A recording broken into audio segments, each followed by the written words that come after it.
I was at a heavy metal show here in Vancouver 2 weeks ago. It was called, I had a great name. I can't remember. But it's heavy metal, man. I gotta tell you guys, straight up, I'm super excited for this episode. Yeah. I think it's gonna be an absolute. It's gonna be It's a long time coming. You know what? I'll tell you, I'm so excited about it. I actually got up at 6 a.m. this morning so that I could like put together 3 hours before me. my flash dance hair and outfit for That's this what it is. episode. You're sitting here all this time going like, it's taking me back to summer. I was just like, I just wanted to do the like whoosh kind of thing, you know. I was like, so yeah, no, I got up early. So I'm actually, you know, I was thinking we're going to be drinking a little earlier in the day, but I'm on a totally different time zone right now because I got up so early. So. Plus, you were in Kelowna for a week, so That's Yeah, true. she just escaped the Kelowna time zone. I Right? did. window. Oh, wait.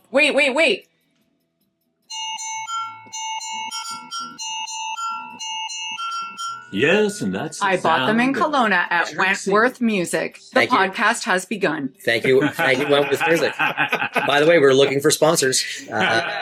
You should take that through the Queen Elizabeth Theatre during an opera when intermission. Yeah, Wait, Intermission's over. Yeah. Ding dong. 10 minutes before it's really over, so you can cut the line. ding dong, 50-50 tickets. Yeah.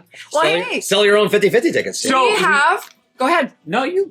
We have Twaco Tonehammer, SHAG bands, American bass player. Hey. Yes. So Twaco, when we had Jimmy Sturgeon on, we asked him a question about what's the first concert he'd ever gone to. For you, I thought what I'd ask is, what's the first album you ever bought? Oh boy, You've been taking notes. you just ripped the lid off Pandora's box. Oh, no! Okay, it's gonna be good. Okay. So, the first album I ever bought was ABBA's Greatest Hits Volume 2. They had their a best. volume one. They had a Volume 2, and the story is that like I grew up in a house full of opera and classical and symphony, and my folks were not fans of popular music, so we didn't have it. Right? No rock and roll. Your mama's an opera singer, right? Yeah. Yes. And the story is just that. Actually, speaking of Flashdance, I stayed at a friend's place, and his mom came home with a new ABBA album, and it blew my mind because I hadn't really heard the stuff before. I was like, "What is this?" So then we're at the mall, and I'm looking at the record store, and I see number 2 on the wall was ABBA's Greatest Hits Volume 2, and I'm staring at this. How old was I? Probably 13. Right? Wow, Like okay. the right age to, sorry. You know, I'm just Yeah. kind of looking Yeah. at this, and I see number 1 was a group no one's ever heard of. It was an album. It was white. It was called "The Wall" by Pink Floyd. Like, you ever heard of that? I had no idea. It's like, I don't know what Wow. that is, but I know what that one is. Right. And so I bought it, and I was freaking out the whole time because I didn't know how I was going to get this home without my folks knowing. 'Cause it's they big would- and square. They'd freak out on me, right? Because wow. this was. It doesn't fit in my It's pants. probably this, I could have been buying. That's Satan's music. It's the same thing, Same. Yeah. Yes. Oh, wow. Okay. You put the porn inside the record. So, and then it was only like a couple of years later, I was outside. There was a big ruckus in the house. The girls were going crazy, and mom was, and then I hear ABBA playing. So obviously, Oh, no. They found it. they discovered the album, and it became the family favorite from that Okay. point forward. Next Christmas, there were ABBA albums under the Christmas tree. All those years you were so stressed out. You How'd ABBA-fied your house. So Twaco was like, "Hey guys, maybe trust me on Kiss now." I didn't know Kiss back then. Yeah. It didn't take me long, but I was I got me on fully Alice Cooper. corrupted by popular music. Right? They were your gateway drug. Yeah. We're at Wild Eye Brewing, drinking very delicious beer, and there was like a trivia night going on. The place was like totally packed, and we weren't playing trivia because we had to leave early. But the host at one point goes, I want every team to write a limerick, and I go, there once was a band called SHAG, and you wrote the rest, which was who liked to perform in drag. The singer was rocking in his fishnet stockings, and the drummer wore naught but a flag. It was 10 out of 10. It was perfect. Yeah. Give him the trophy. Yeah. So good. So good. Contest over. I don't think he read it out though. Hey, sorry. Before we go any further, Twaco, did you see episode 1? I saw episode You saw episode 1. Yeah. So you saw Krash telling the story that he had never actually told you about the first time that you met. He had convinced you that he already had like a drummer in the band. And yes. I don't know. I think Krash has been revisiting history in his own head. But yeah, we had never met in person when we jammed the first time. Yeah. And But you guys have known each other. We had for a long also time. never met our drummer. No, we had never met the drummer either. No, but he made it seem that apparently you thought that he knew the drummer, and the drummer thought that he already knew you, and that he already had this like project Or is going. that Could just- be. And it was a It could. thing. Yeah. You got to do what you got to do. Yeah. It's rock and roll. Did you have a name? No. My We were called the Nameless Ones. no. That was the funny thing. Was my a close friend of the band who said you guys are really spunky. Like you got a lot of spunk. Wasn't that And we were Bobby like- Fiasco? It was not Poppy Fiasco. Oh, It was another friend of the band. okay. And we were like, it was like, it was like Beavis and Butthead. She said spunk.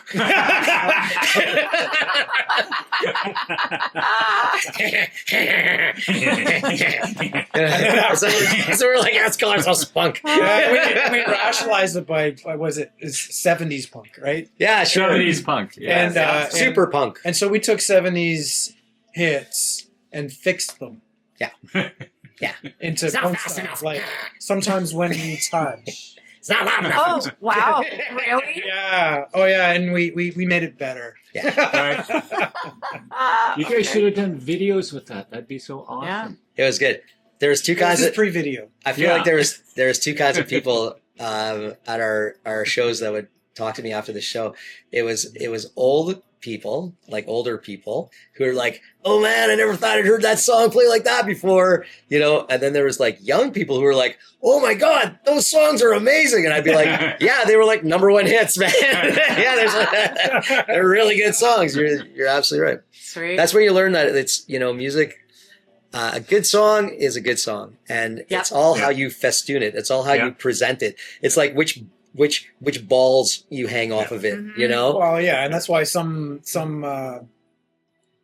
songs that have been hits have been covered in so many different ways, Yeah. by so many different artists. Because good with songs are good many songs. different interpretations. Good bones. Right? Cover isn't always like make it sound like the No, original. you play the song, not the Yeah. recording. But there has to be enough quality to the song and the melody. You can even change the arrangements if you want. There are some songs though that are like I have been covered a million times, and I'm like, I still haven't heard a better version other than the original. Like, there's certain ones that are like almost untouchable. I think that's most songs. Wicked Game, Chris Isaac. Oh, I'm like, no one does it better than him. That's one of Poppy Fiasco's. beautiful That's song. probably in our top 3. Yeah, it's That's nice. a top 3 Such a Poppy good Fiasco song. I'd say that's normally the case. Is that you can't? It's hard to beat the original. Mm-hmm. It's just like when you make a movie about the book, right? The book's always better than the movie, but not always, right? Not always. And then sometimes somebody just hits it out of the park. Like to me, "Boys of Summer" by the Ataris.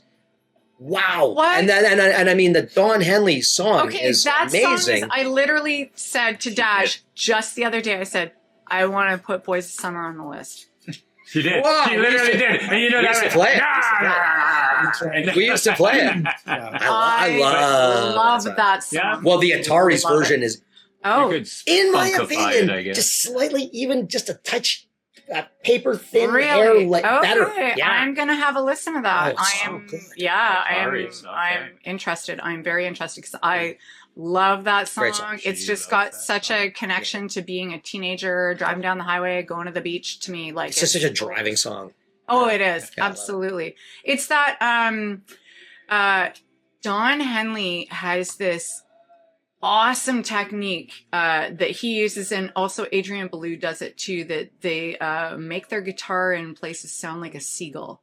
Yeah. It's so good. I love it. Love that. Have you ever played in a pro band at all, like full Don time? Henley was a drummer. He is. Is he the drummer? Did I blow he's that? the Eagles drummer. Yes. He's Well, he who the is a hell drummer, and he's a No, he- vocalist and a writer, and Yeah. Who's and an playing amazing. guitar then on that? Well, Joe Walsh. Is that Joe Walsh that does that? No, not on that song. No. No. Who is it? Don't know. The Eagles. Have no idea. Oh no! Wow. Okay. Maybe it was Adrian. Everybody right Maybe it was here. Adrian Tell Malone. me. Oh my God. We don't know. Wow. Okay. Wow. I'm embarrassed. But anyways, You know, I there's just- there's some things that you just can't know. yeah. Well, it's They're just unknowable. They're Here, let me unknowable. ask you. No. Mike Campbell actually co-wrote a lot of songs, but he We're all about offered to his learn something track that for some of you Boys might know. of Summer to Petty, but who turned it down, so it went to Don Henley, who wrote the lyrics. Ah. So Mike Campbell wrote the guitar. He's the guitar player for He's He the- played Petty. guitar on the He- song he and is- also he is- produced it. He is Petty's guitar player. Yeah. wow. Yeah. He's a great Okay. Wow, you see, Yeah, we're all Tom learning Petty things was- We together. just learned something. We're all learning things together. I Yes. told you this was going to be a magical episode, you guys. We're going to laugh, we're going to cry, we're going to learn things together. Wow. Okay. We just learned an We learned amazing, nothing. an amazing. So, speaking of amazing players who make their money full time being musicians, that's kind of what we're going to talk about today. Have you Oh, ever yeah. played in a band full You do time? play your other band. Yeah. You play professionally. Yeah, sure, you could say that. I mean, the long and short of it is really no. I mean, I've been in struggling bands that have played gigs in our own Right. original stuff and Right. through town, but not had the privilege to Do it full to time. tour Full-time or actually starving earn artist. a living as Yeah. a musician. There's always been the day job, Yeah. Right. right? Right. Yeah. Yeah. I was thinking about it. I'm like, oh, what's the difference between amateur and pro? And, like my dad made money playing well, he was originally a full-time band guy, right? Right. Like back So in the day. he'd be professional. And then I came along and ruined his life. And then, Children do that. they totally do. But he kept playing in a band, even though he had like a full-time job. So like, it was supplementary kind of income, right? Pretty much his whole adult life.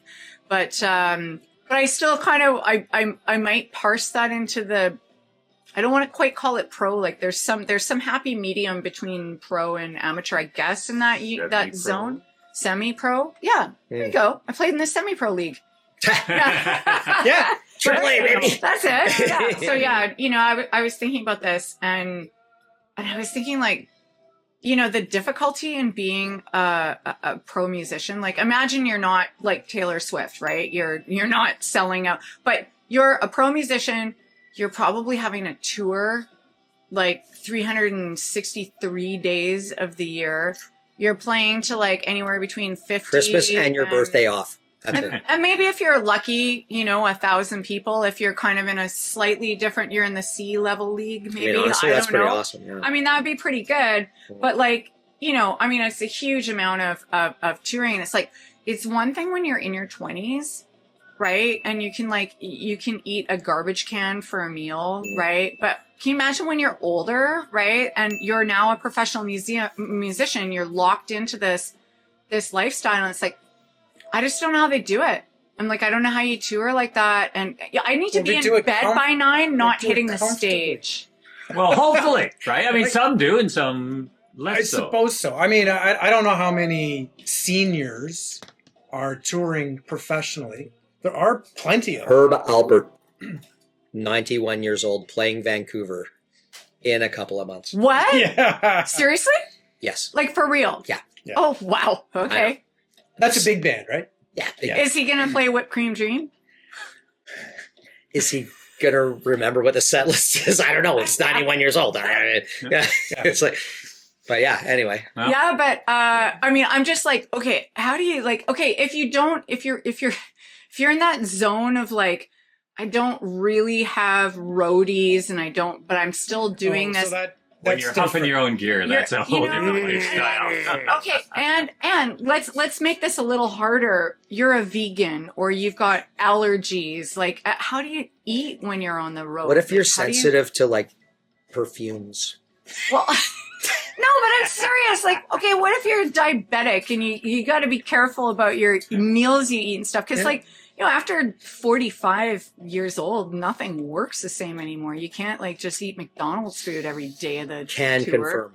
Yeah, exactly. Anyway. It depends on how much you're making. I mean, if you're making enough, then you can eat well enough. Maybe you got a Right? personal trainer, If a you're, dietitian, you know. If you're at the Four Seasons hotel every time you're staying somewhere, you're probably doing okay, right? Yeah. Or maybe you just get to town, just buy a head of broccoli. Just like, That could be it too. But that sounds distinctly mid-20s to me. I found this really awesome transcript of a speech by a guy named Ian Tamblyn that was transcribed on rootsmusic.ca. And he's like a Canadian, I don't know if you guys know who he is. He's a Canadian folk singer, songwriter, writer, and producer. He's a prolific writer. He writes tons of articles and stuff. And this is a part of a speech that he did at a symposium at Trent University. And it was a speech called A Brief History of Why Artists Are No Longer Making a Living Making Music, right? So fairly recent. Yeah, it was 2019. As far as I could tell, it was 2019.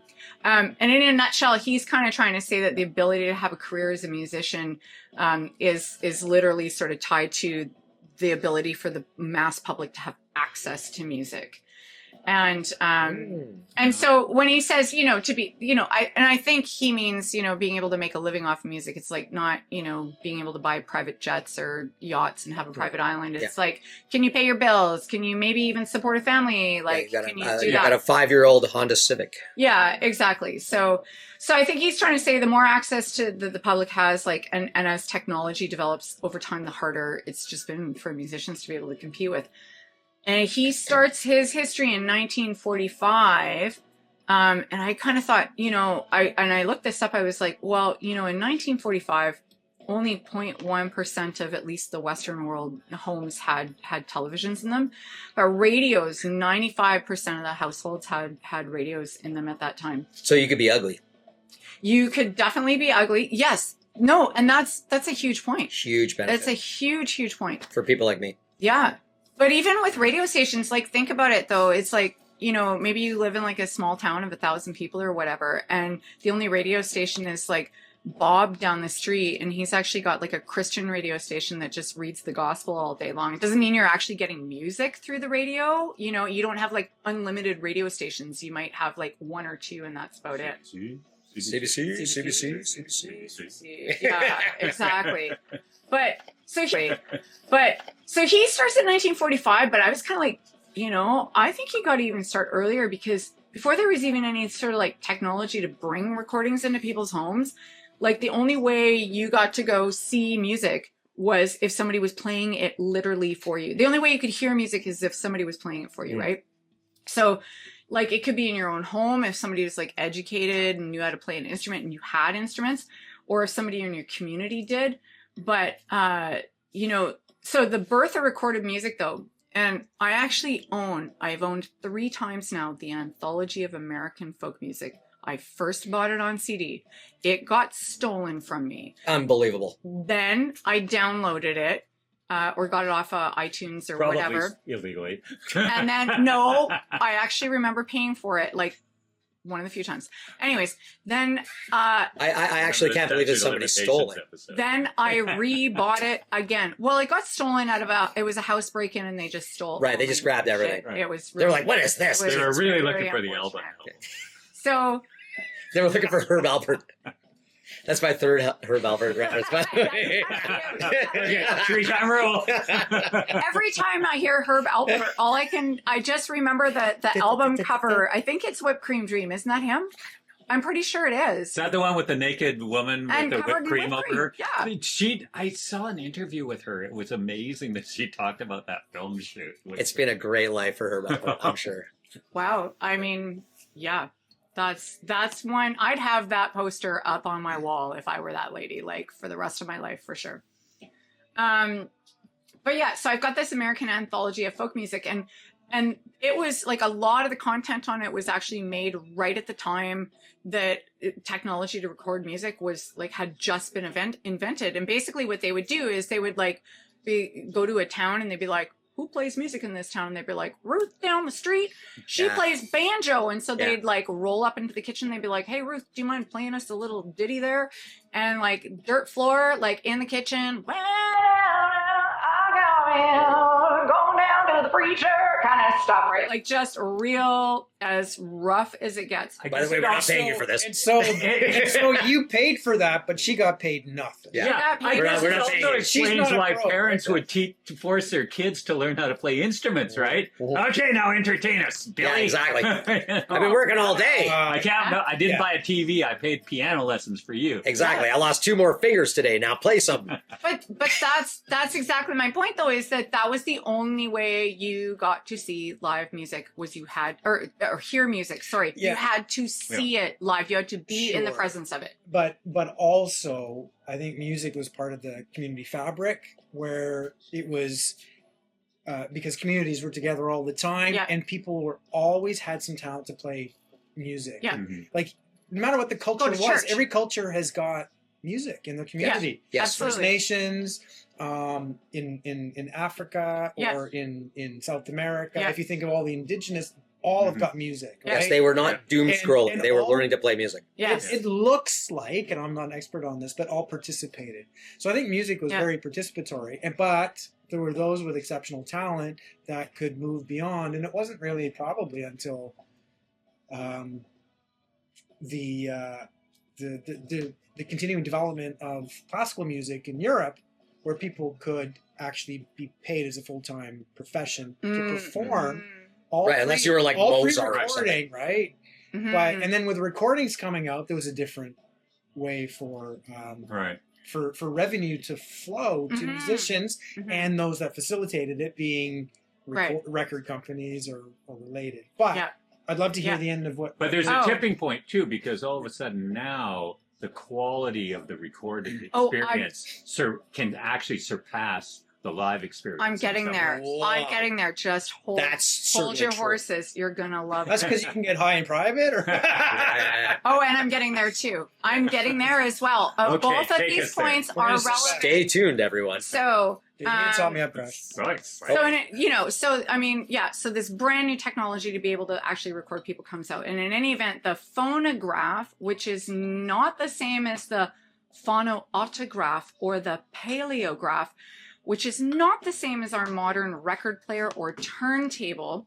Apparently, there was a bunch of different versions of this technology, which I know nothing about. Other That's than like the those names. Sony Betamax VHS deal. And thank you. Exactly. I had a Betamax. Standards. And if you are listening to this and you know what the difference between beta and VHS is, I'm shocked you're listening to. Quality versus market. I'm not shocked. Sorry. I'm not shocked. If you don't know what it is, I'm shocked you're listening That's to more this like it. podcast. Yes. Yeah, That's more like exactly. Jeez. But kudos to you, young people. You should listen to this podcast. You might learn something. We're talking about the before times. But the old timey times. The pre-computer Yeah. times. But so there wasn't even uniformity in the technology in 1945 when this guy whose speech I'm referencing starts his history off. But he goes on to cite the era of technological advance like this. And this is brilliant. I love this. Quote, quickly told, the Germans created great microphones so their leader could be heard in stadiums. The English built great speakers and listening consoles so they could hear what the Germans were saying. The Americans, in turn, created excellent platform tape recorders to hear what they heard. So, end quote. So over To the record what they heard? to record it. To record with it. Yeah. Yes. So the Germans created the great speaking devices. The English were spying on them, wanting to hear it, and the Americans were like, "Yeah, we need to document this somehow permanently." So over the next 10 years, you get these technologies together and also develop multi-track recording at the same time, and boom, you've got the golden age of music recording is upon us. And then also follows quickly upon that was musicians' unions, recording artists' rights in the 70s at the same time. Tascam develops the first 4-track deck, which is kind of like a precursor to GarageBand, quite frankly, really. And I've skipped over a ton of history here. Yeah. My Yeah, buddy had one. the We Porta did Studio. lots of stuff on that. Yeah. The oh, that- Porta Four Studio. track Tascam Wow. Porta Studio. Yeah. Yeah. Oh, the Tascam 4-track. Oh, that was magic. That thing was, Yeah, it was so fun. yeah, unbelievable. That when you could bounce tracks too. You could record a Yeah. track, bounce it onto another track, then you have another track. Then you've got Oh, another really? free one. Oh my yeah. goodness. Yeah. Oh my goodness. And yeah, I've skipped over tons of his speech here, and I totally encourage any listeners or viewers to go and read it because it's pretty brilliant.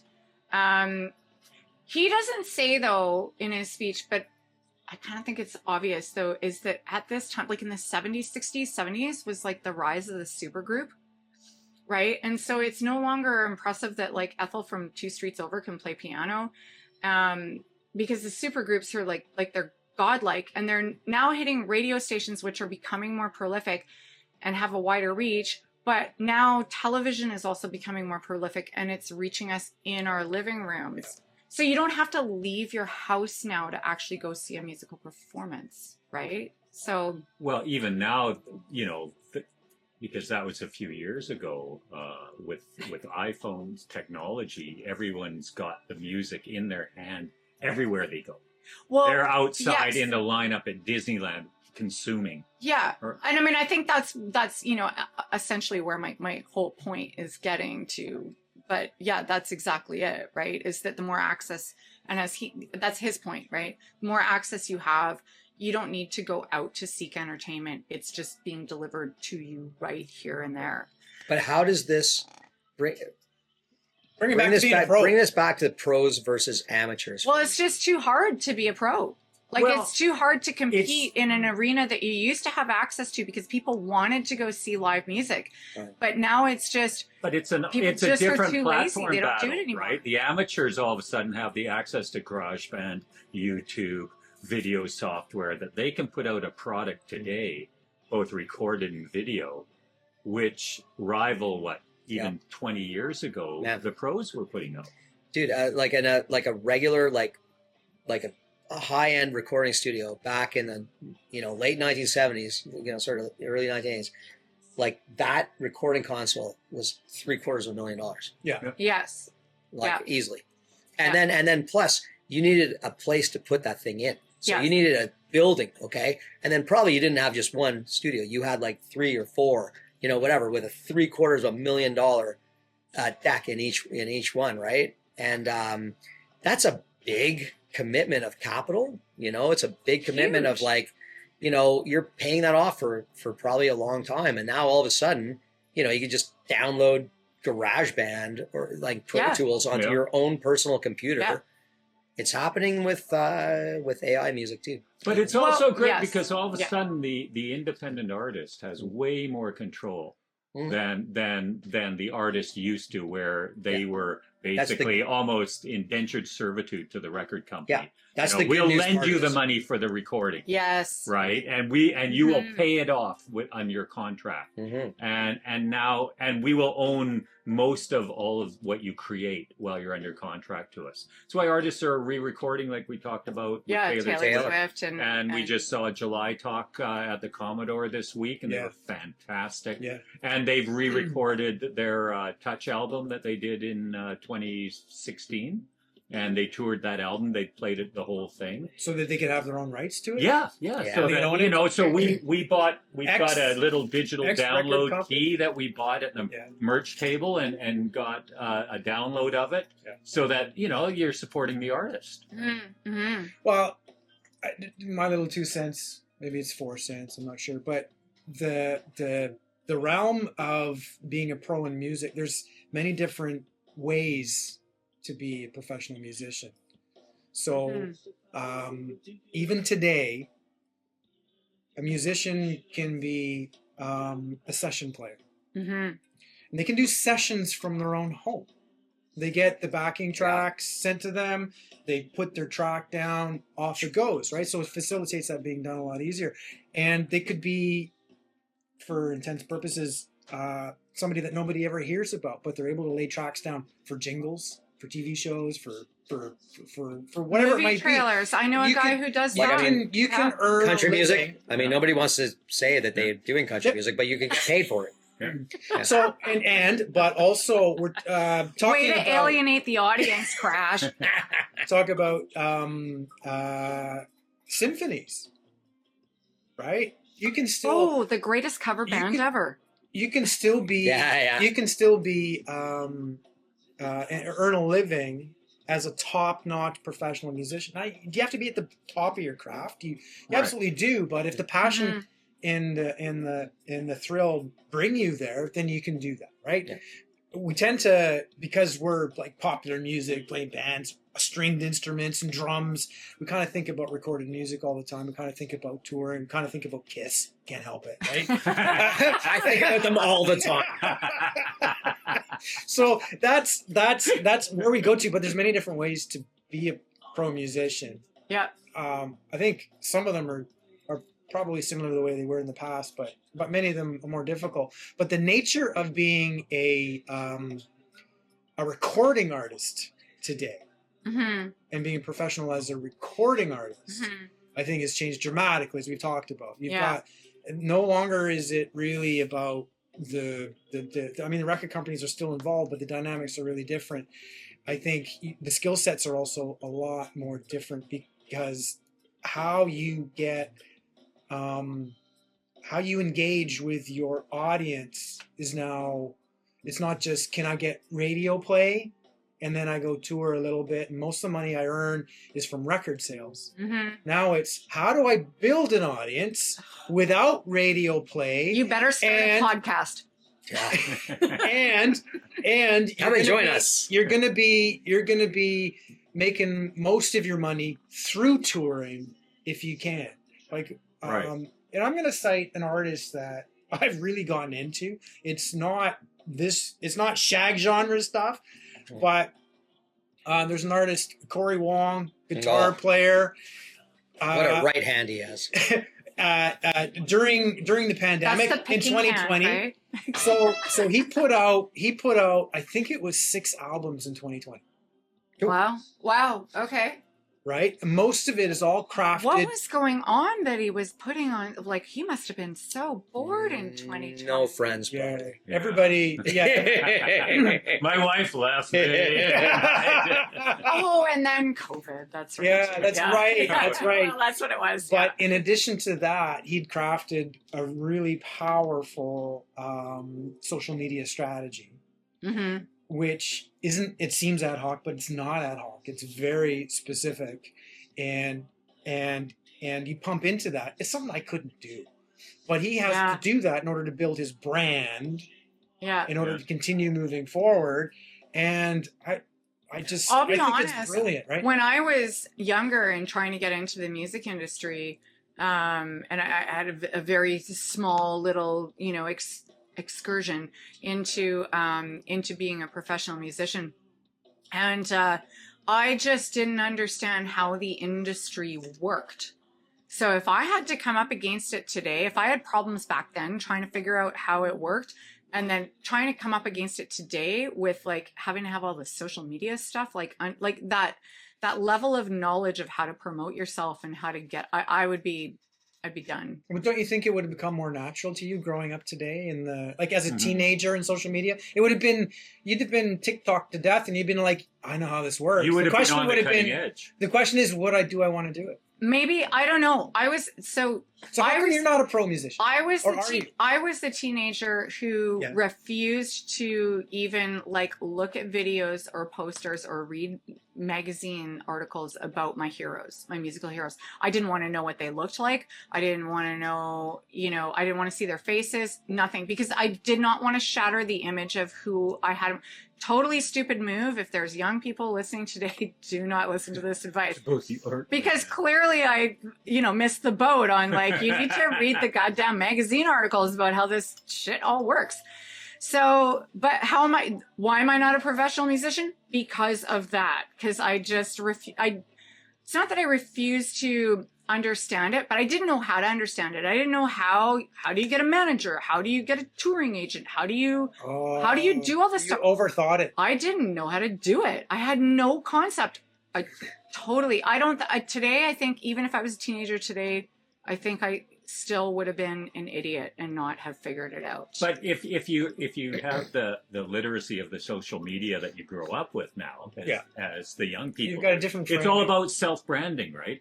Everyone's into self branding. Shameless self-promotions. You've got your social media. Yeah, outlets, the more of and like an extroverted, like look at me person you are, there will the better always you're be gonna take. agents looking to take 25% of people who they can make money off of, right? Yeah, They'll try that in find you. Regina, They'll Saskatchewan. find It's you kind of on hard. social media, Yeah. right? So- It's global now. I think It's a numbers game. there's still, I think, many paths to become a professional musician, and I think being a professional musician I like to believe that it'll always be a path. The one thing that I think is important, and I know when I was younger, I could have gone down that path. I chose not to. Mhm. Or I love playing music today. Yeah, now you're in Shag the Band. Yeah, That's and right. it's way better result. Way better result. Honestly, That being said, though, what I guess talking about advice would be, if you want to go for it, you go for it. Mhm. You follow a passion. You actually don't worry about a plan B. You don't do a plan B. You embrace it. I don't know You how to gotta do be X. I don't know all how in, to though. do Y. You go, yes, And yes, you do. gotta Yeah. treat it like an And it's- actual job. And it's not about am I going to be famous? That's not it. Because No, it can't be that. You there's have to many love the different process. Yeah, there's it many can't be different. First off, you have to love being a musician, and as you pursue that path, you will find different ways for it to become Mhm. a living, Mhm. and it might take you several different paths. Right? It's one of the things I love about Mhm. hearing. So with podcasts today, I listen to lots of different musical podcasts. I love listening to musicians who have been down, like, how did they get to where they are today? It usually goes through LSD and marijuana and alcohol. But that aside, but that aside, it's just the journeys are fascinating. And the point is that you just got to start. You got to be committed. You got to go. And I think there is a path to being a professional musician. I think Yeah. Rush, that was the one thing I took away from Rush watching a documentary they put out a bunch of years ago, was just how much they treat it like a job. Yeah. It is, to them, it was just an absolute It's a lifestyle. serious job. Right. It is So let me- profession. Yes. yeah. Let me talk about my friend, the only professional musician I know who's had a very successful professional music career, who started as a young lad who wanted to be a soccer player, and that was the thing he wanted to do. And I needed to make money to pay his soccer dues. And his dad, who was a professional musician, gave him a songbook, and he said, "Why don't you and your friends learn how to play like 20 songs out of this book? And if you do, then I'll let you open for us at the Legion this weekend, and you guys can keep like 25% of the take." Right?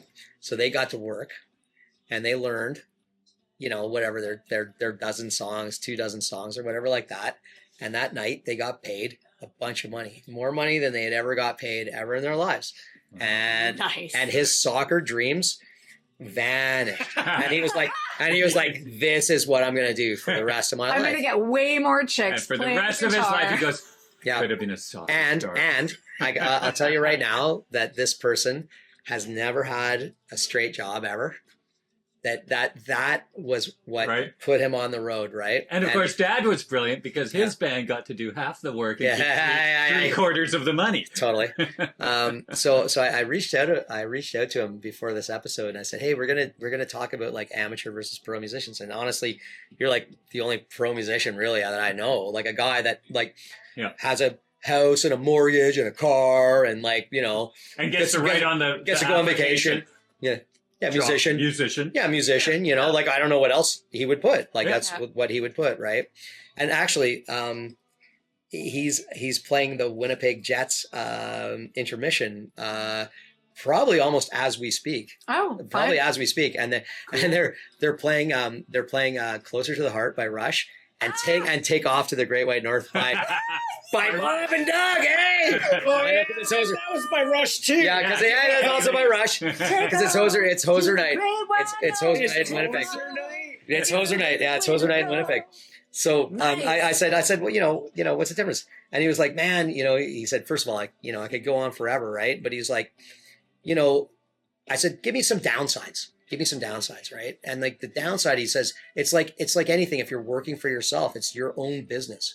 Like you're running a business where you have to like stay busy and you have to like be looking for work and like, you know, trying to keep your calendar full because you got to pay your bills, right? Yeah. Like you have to do that. And on the pro side, he was like, you know, well, you get paid scale for anything you do, except when you don't. So, is he earning every time he plays, or does he have a royalty stream through recordings and stuff like that? There's that as well. He was a session musician. He's a producer, writer guy. He's got his fingers in a lot of different pots and stuff, right? And then honestly, like he's got at least one, if not two, like sort of bands where he lives, where they just go and play on a Saturday night and they fill the place.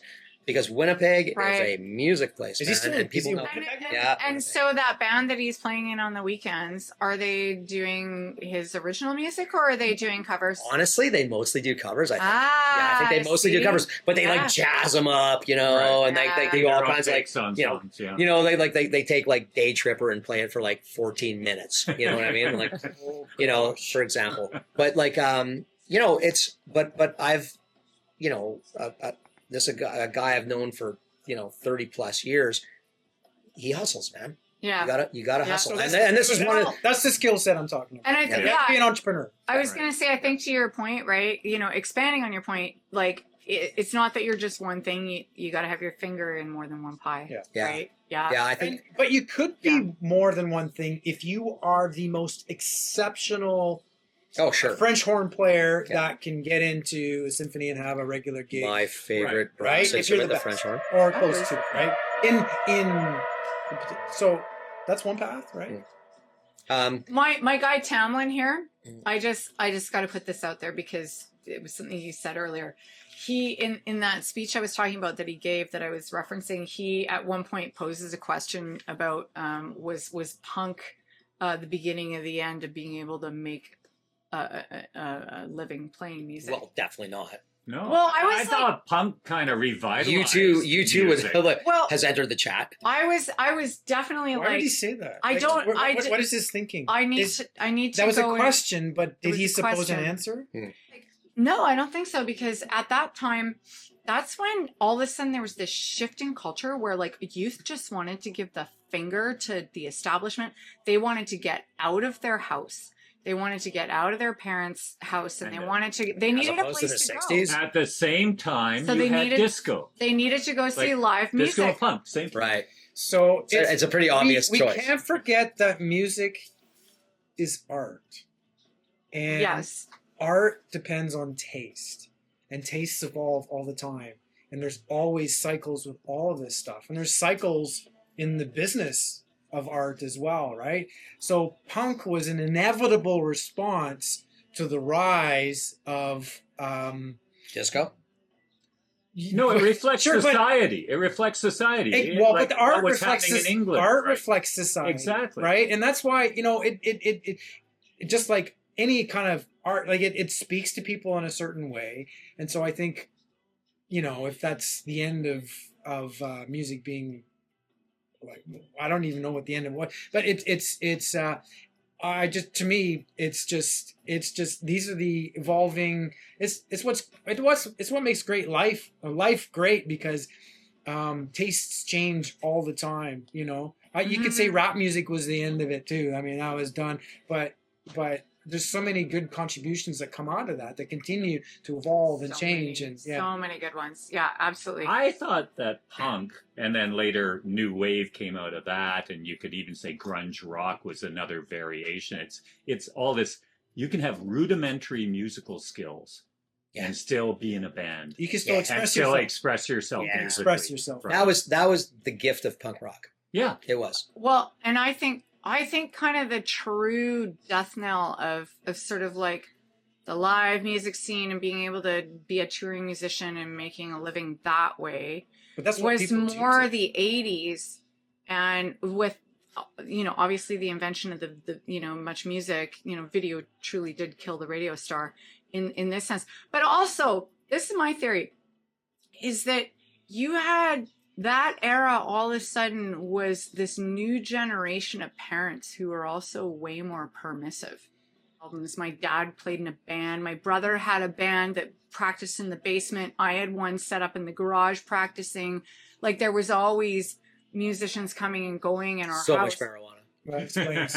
Probably there was a lot. I never as a kid detected it, to be honest. I never did. No, I know there Sure, was. we have a lot of skunks around this place. But I think there was this generation of more permissive parents that were like, it was, you wanted to have your kids suddenly be at home. You wanted to know where they were. And if they could listen to music and watch videos in the basement and mom's upstairs going, do you kids need more snacks down there? Right? Like, You need some more tang? The generation of, well, it's better they drink here than somewhere else. well, there's that. And so I don't and suddenly it's like there isn't such a great need to get out and get away from your parents. And so, you don't need to go see live music as much as you used to. I mean, I don't know. That's my theory. That's my theory. That's my theory. I'm sticking to it. Just Well, saying. Dash and I are raising our eyebrows at that. To me, the litmus test is if being a professional musician was untenable today, we wouldn't continually have new music to listen to. And we continually have new music to listen to, which means it's working for somebody. And thank God it is. Right. Should we, wrap up? I think we're wrapping up. did everybody learn enough tonight? Everybody learn something? Cheers. Cheers. Day drinking. Day drinking. Day drinking. Day drinking. Psychopath.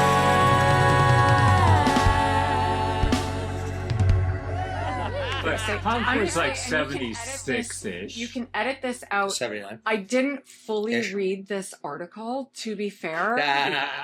Ian Tamblyn, if you have the balls, come on over. You Come on here over to the podcast. and you tell us that. Well, oh my